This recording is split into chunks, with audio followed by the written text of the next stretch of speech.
சாமிக்கு பால் அபிஷேகம் நடக்க வேண்டிய அந்த கோவில் வாசல் அன்று இரத்தத்தால் நனைந்து கிடந்தது. கண்ணை மூடி கண்ணை திறப்பதற்குள் எல்லாம் நடந்து முடிந்துவிட்டது. இவ்வளவு நேரம் நன்றாக பேசி சிரித்து நின்றிருந்த மகன் முகம் சிதைக்கப்பட்டு இரத்த வெள்ளத்தில் கிடந்தால் எந்த தாயால் அதை ஏற்றுக்கொள்ள முடியும்?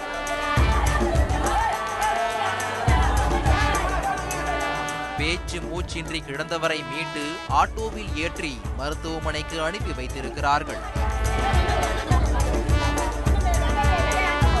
பட்ட பகலில் நடந்த அந்த பயங்கரத்தை பார்த்தவர்கள் யாரும் அந்த அதிர்ச்சியில் இருந்து மீள்வது கடினம். வெட்டுப்பட்டு கிடந்தவர் ருத்ரேஷ், புதுச்சேரி நெல்லித்தோப்பைச் சேர்ந்தவர். 28 வயதான இவருக்கு திருமணம் முடிந்து ஒரு பெண் குழந்தை உள்ளது. பெயிண்டராக வேலை பார்த்து வந்திருக்கிறார். பார்ப்பதற்கு பரம சாதுவாக இருக்கும் இவர் ஒரு ரவுடி. இவர் மீது அடிதடி, கஞ்சா விற்பனை உள்ளிட்ட 6க்கும் மேற்பட்ட வழக்குகள் காவல் நிலையத்தில் நிலுவையில் உள்ளன. கடந்த மாதம் சிறையில் இருந்தவர் சென்ற 15ஆம் தேதிதான் பிணையில் வெளியே வந்திருக்கிறார்.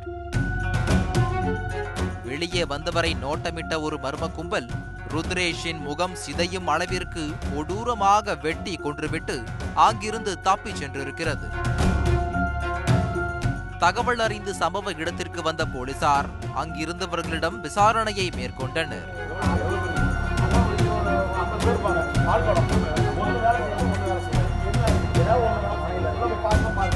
போலீசார் அங்கிருந்த சிசிடிவி காட்சிகளை ஆய்வு செய்திருக்கிறார்கள்.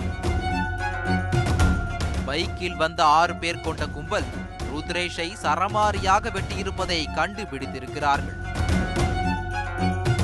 அந்த சிசிடிவி காட்சிகளை அடிப்படையாக வைத்து விசாரித்ததில் இந்த பயங்கரத்தை செய்தவர்கள் அதே பகுதியைச் சேர்ந்த ஈஸ்வரும் அவருடைய நண்பர்களும் என்று தெரிய வந்திருக்கிறது. உடனே போலீசார் ஈஸ்வரையும் அவரது நண்பர்களையும் மடக்கி பிடித்து விசாரித்த போதுதான் கொலைக்கான காரணம் வெட்ட வெளிச்சமானது. 1 மாதத்திற்கு முன்பு ஈஸ்வர் தெருவோரம் நின்றிருந்த போது அப்பகுதி வழியாக கஞ்சா விற்பதற்காக ருத்ரேஷ் பைக்கில் வேகமாக சென்றிருக்கிறார். அப்போது ருத்ரேஷின் பைக் ஈஸ்வர் மீது லேசாக உராசியிருக்கிறது. இதனால் கோபமடைந்த ஈஸ்வரும் அவருடைய நண்பர்களும் ருத்ரேஷை பிடித்து கண்டித்து அனுப்பியதாக சொல்லப்படுகிறது. இதன் தொடர்ச்சியாக ஏற்பட்ட முன்விரோதத்தால் ருத்ரேஷ் ஈஸ்வரை கத்தியால் குத்தியிருக்கிறார். அதிர்ஷ்டவசமாக ஈஸ்வர் உயிர் பிழைத்திருக்கிறார். இந்த தாக்குதல் தொடர்பாக ருத்ரேஷை போலீசார் கைது செய்து சிறையில் அடைத்திருக்கிறார்கள். ஆனாலும் ஈஸ்வரின் மனதில் கொதித்துக் கொண்டிருந்த வெறி அடங்கவில்லை. 1 மாதம் சிறையில் இருந்த ருத்ரேஷ் சென்ற 15ஆம் தேதி பிணையில் வெளியே வந்திருக்கிறார்.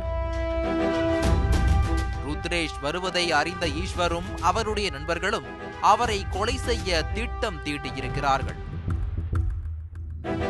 சம்பவத்தன்று தாங்கள் வைத்திருந்த பட்டா கத்திகளுடன் சென்று ருத்ரேஷை அடையாளம் தெரியாதவாறு சிதைத்திருக்கிறார்கள்.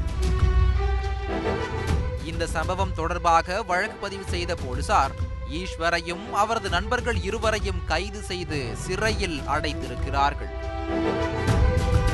மேலும் கொலைக்கு உடந்தையாக இருந்த 3 தேடி வருகிறார்கள்.